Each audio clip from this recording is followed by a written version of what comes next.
اور ان کو الاؤ کرنا وہاں سے آپریٹ کریں، اور بچ کے تو واپس آ کے پھر اسی سینکچری میں آرام کریں. تو یہ ساری چیزیں روزے روشن کی طرح آیا ہے. ایکشن کیوں نہیں لیا جاتا؟ بالکل ایکشن کیوں نہیں لیا جاتا؟ سوری، جی، ایکشن کے لیے ہمیں تھوڑی سی اور محنت کرنی پڑے گی. بالکل بالکل ایکشن کے لیے پاکستان بھی اس معاملے پر محنت کر رہا ہے. بہت شکریہ آپ کا میجر جنرل ریٹائر رضا محمد صاحب ہمارے ساتھ موجود تھے، اس معاملے پر ہمیں بتا رہے تھے. ابھی وقت ہوا ایک شارٹ بریک کا. بریک کے بعد بات کریں گے اسحاق ڈار مارکو روبیو ملاقات میں کون سے شعبوں میں پاک امریکہ تعاون بڑھانے پر غور کیا گیا ہے، اس معاملے پر بات کریں گے. اسٹے وتھ اس.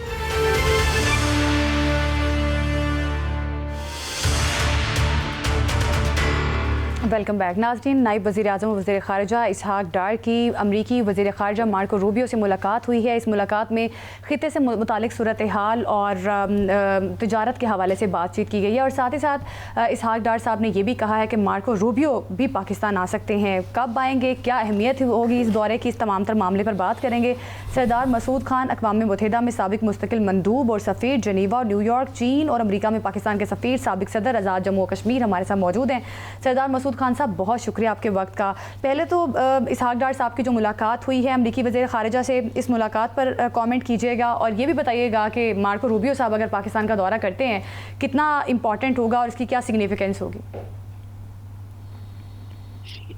یہ میٹنگ جو ہے میرا خیال ہے ان کی باقاعدہ دوسری میٹنگ ہے. ایک گزشتہ برس ہوئی تھی اور وہ مارکہ حق کے بعد، اور ایران، اسرائیل اور امریکہ کی جنگ کے بعد ہوئی تھی. اور اس وقت یہ وہ دور تھا جب پاکستان اور امریکہ کے درمیان باہمی اعتماد بہت تیزی سے بڑھا تھا.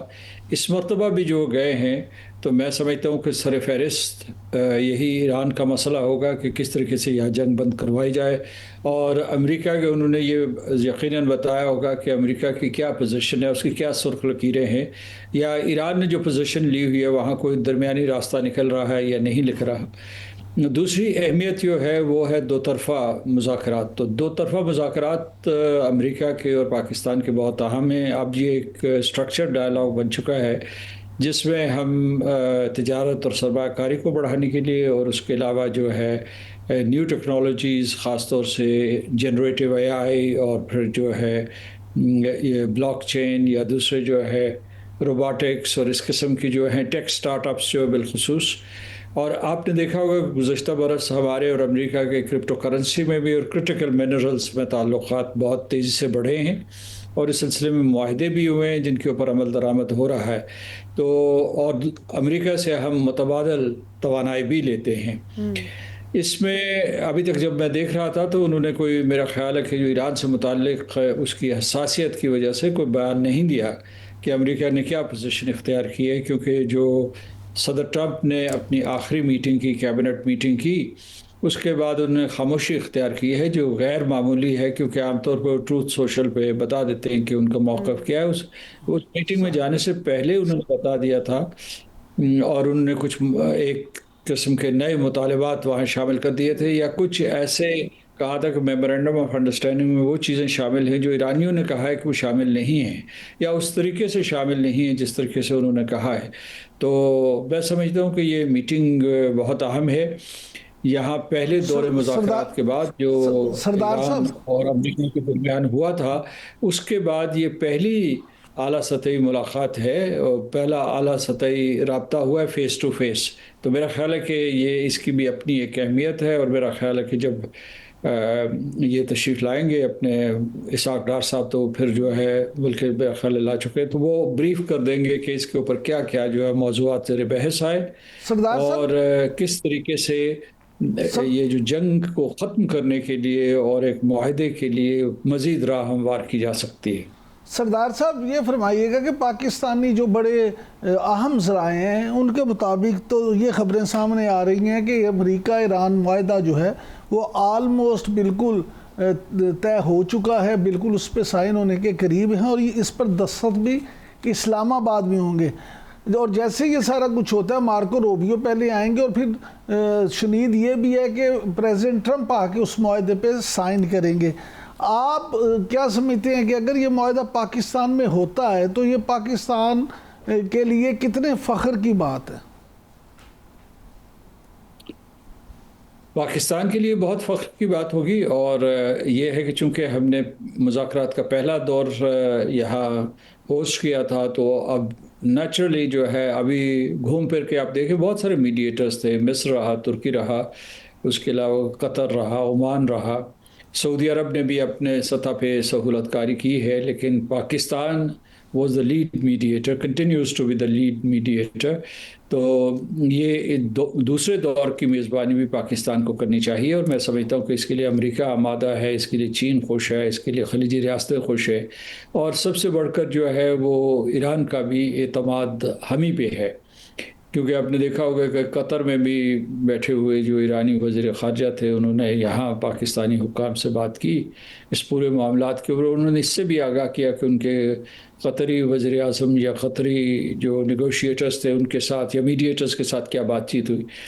تو ہمارے لیے فخر کی بات تو ہے ہی، لیکن جہاں تک صدر ٹرمپ کے یہاں آنے کا سوال ہے، وہ تو بہت ہی اچھی بات ہوگی اگر سیکرٹری روبیو آتے، تو اس کا مطلب ہے کہ وہ نائب صدر جے ڈی وینس کو یہ کریڈٹ نہیں دینا چاہتے. جب ڈیل ہو جاتی ہے، وہ یہ افواہیں بھی گردش کر رہی ہیں کہ جو سیکرٹری مارکو روبیو ہیں ان کو جو ہے ایک صدر ٹرمپ نہ صرف پسند کرتے ہیں بلکہ ان کو آئندہ انتخابات کے لیے شاید ریپبلکن پارٹی نامزد بھی کر دے.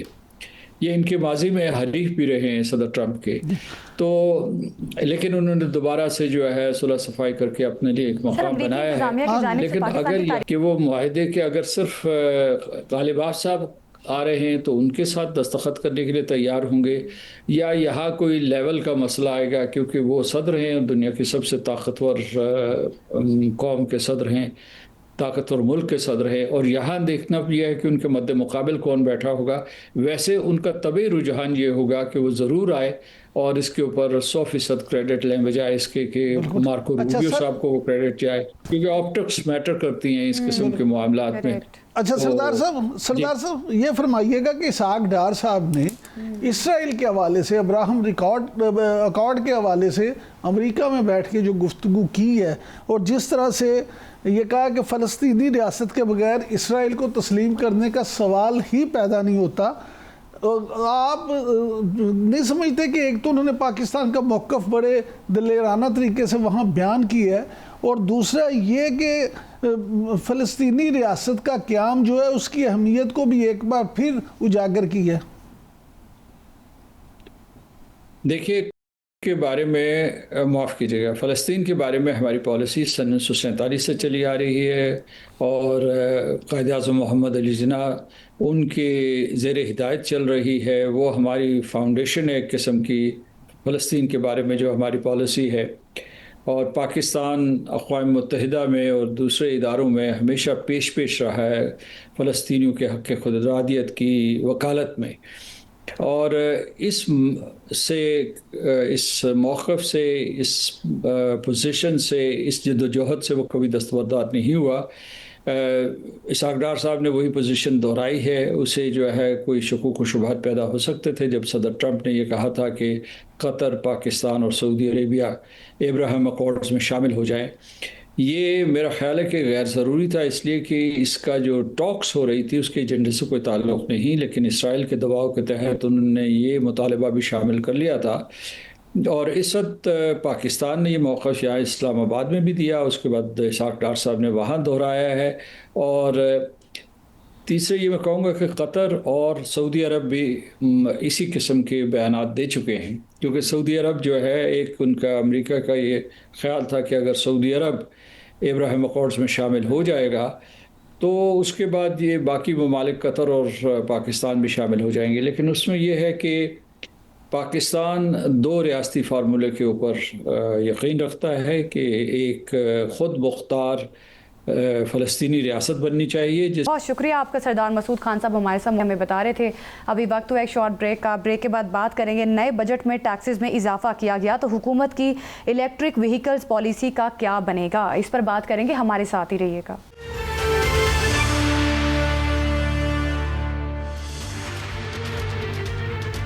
Welcome back. ناظرین، پچھلے 1-2 سال میں حکومت نے ہائبرڈ گاڑیوں، الیکٹرک گاڑیوں اور سولر پر ریلیف یا کم از کم ان پر مزید ٹیکس نہ لگانے کے حوالے سے بات کی تھی، لیکن اب وہ ایسا لگ رہا ہے کہ مختلف قسم کی جو تجاویز دی جا رہی ہیں کہ ہائبرڈ گاڑیوں، الیکٹرک گاڑیوں پر ٹیکس لگایا جائے گا.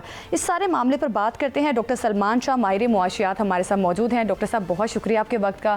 حکومت کی جانب سے کہا گیا تھا کہ ماحول دوست ٹرانسپورٹ کی حوصلہ افزائی کی جائے گی، لیکن یہ جو نئی تجاویز سامنے آ رہی ہیں جو آنے والے بجٹ میں پیش کی جائیں گی کہ ہائیبرڈ گاڑیوں پر بھی ٹیکس لگائیں گے، پھر الیکٹرک گاڑیوں پر بھی ٹیکس لگایا جائے گا، اس کو کس طرح سے آپ دیکھ رہے ہیں؟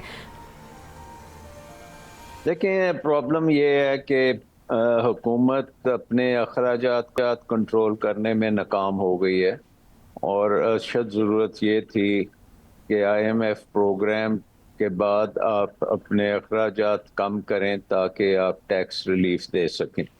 اور اخراجات کیسے کم کرنے ہیں؟ اخراجات ایک تو ہے کہ حکومت کا پھیلاؤ کم کیا جائے، ڈی ریگولیشن کی جائے، کچھ محکمے بند کیے جائیں، کچھ منسٹریز جو ہیں فالتو منسٹریز ہیں ان کو کم کیا جائے، کیبنٹ کا سائز چھوٹا کیا جائے، اور پھر یہ ڈیولپمنٹ پروگرام میں بھی بہت سے ایسے پروجیکٹس ہوتے ہیں جو M N As, M P As اور اس قسم کے سیاسی بیسس پہ کیے جاتے ہیں، تو ان تمام کا خاتمہ تھا، تو وہ کام تو ہوا نہیں۔ تو سارا جو اخراجات ہیں حکومت کے بڑھتے جا رہے ہیں، اور اس کو پورا کرنے کے لیے پھر آپ کو ٹیکس بھی زیادہ کرنا پڑتا ہے، اور کیونکہ آپ کو تقریباً ہر قسم کا ٹیکس آپ نے لگا لی ہے، تو کوئی بھی نئی چیز آپ کو نظر آتی ہے جس پہ آپ ٹیکس لگا سکتے ہیں تو اس کے اوپر پروپوزل آ جاتی ہے اور وہ آپ ٹیکس لگانے چل پڑتے ہیں۔ لیکن ڈاکٹر تو صاحب بیسکلی حکومت کو اگر آپ چھوٹا نہیں کریں گے تو یہ اسی طرح نظام چلتا رہے گا، یہی تو اسٹیٹس کو ہے لیکن کہ ڈاکٹر صاحب حکومت زیادہ سے زیادہ ٹیکس لگائے اور اپنا پھیلاؤ بڑھاتی چلی جائے۔ لیکن ڈاکٹر تو صاحب یہ ڈاکٹر صاحب سوال یہ پیدا ہوتا ہے سر کہ حکومت ایک طرف یہ کہتی نہیں تھکتی کہ ہم جو ہیں وہ سولر کو پرموٹ کرنا چاہتے ہیں، فروغ دینا چاہتے ہیں، حکومتی سطح پہ قرضے ملیں گے، آپ سولر کی طرف جائیں، دوسری طرف سولر صارفین کے لیے مشکلات بڑھائی جاتی ہیں۔ اب یہ خبر ہے کہ سولر پینلز پہ بھی ٹیکس بڑھایا جا رہا ہے، یہ کیا اس کو آپ دورہ تضاد نہیں سمجھتے سر؟ بالکل یہ اسی طرح سے ہے، کیونکہ دو چیزیں ہیں نا، ایک تو میں نے جب پہلے بات کی کہ حکومت کو نئے ذرائع ٹیکسز کے چاہیے تو جو چیز پہ وہ لگا سکتی ہے ٹیکس وہ لگا رہی ہے، اور دوسری چیز یہ ہے کہ ہمارا بجلی کا نظام جو دنیا کا سب سے مہنگا ترین نظام بن چکا ہے، اور جس میں آئی پی پیز کے معاہدے ہیں جن کے اوپر آپ نے کیپیسٹی پیمنٹس کرنی ہیں، تو حکومت کی کوشش یہ ہے کہ کوئی بھی سستی بجلی آلٹرنیٹ نہیں ہونا چاہیے، یہی مہنگی بجلی خریدے عوام، اور تاکہ یہ کیپیسٹی پیمنٹس دے سکیں، اور جو سرکولر ڈیٹ بنتا ہے بجلی کے نظام کا اس کے اوپر کچھ قابو کیا جائے۔ تو پاکستان کی اکانومی اس وقت کانٹرڈکشنز پہ چل رہی ہے، ہر قسم کی کانٹرڈکشن ہے۔ ایک طرف آپ ایفیشنسی لانا چاہ رہے ہیں، حکومت کو چھوٹا کرنا چاہتے ہیں، تو دوسری طرف آپ حکومت کو بڑھاتے چلے جا رہے ہیں۔ ایک طرف آپ بجلی سستی کرنی چاہ رہے ہیں اور دوسری طرف آپ بجلی مہنگی کرتے چلے جا رہے ہیں۔ سو آئی تھنک کہ جو ویسٹڈ انٹرسٹ ہے وہ یہ ہے کہ حکومت جو ہے وہ ٹیکس زیادہ سے زیادہ کلیکٹ کرے اور اپنے پہ ہی خرچ کرے، عوام کے اوپر اس کا کوئی فوکس نہیں۔ لیکن ڈاکٹر صاحب حکومت ضرور زیادہ سے زیادہ ٹیکس جمع کرے، لیکن وہ کہتے ہیں برق گرتی ہے تو بیچارے مسلمانوں پر، جو لوگ ٹیکس نیٹ میں شامل ہیں ان کو مزید دبایا جا رہا ہے۔ اب یہ بھی خبریں سننے میں آ رہی ہیں کہ جو حکومت کی طرف سے 200 یونٹ تک استعمال کرنے والے صارفین تھے ان کو جو ریلیف کی بات ہو رہی ہے وہ بھی شاید ختم ہو جائے۔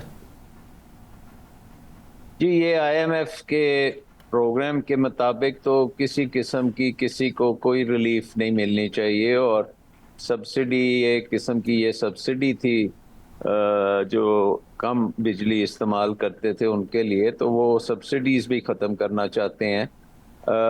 بیسکلی حکومت جب تک اپنا پھیلاؤ کم نہیں کرے گی اور اپنے اداروں کو ٹھیک نہیں کرے گی اور اس میں ٹرسٹ ڈیولپ نہیں ہوگا، اور ٹیکس کی پالیسی جو ہے وہ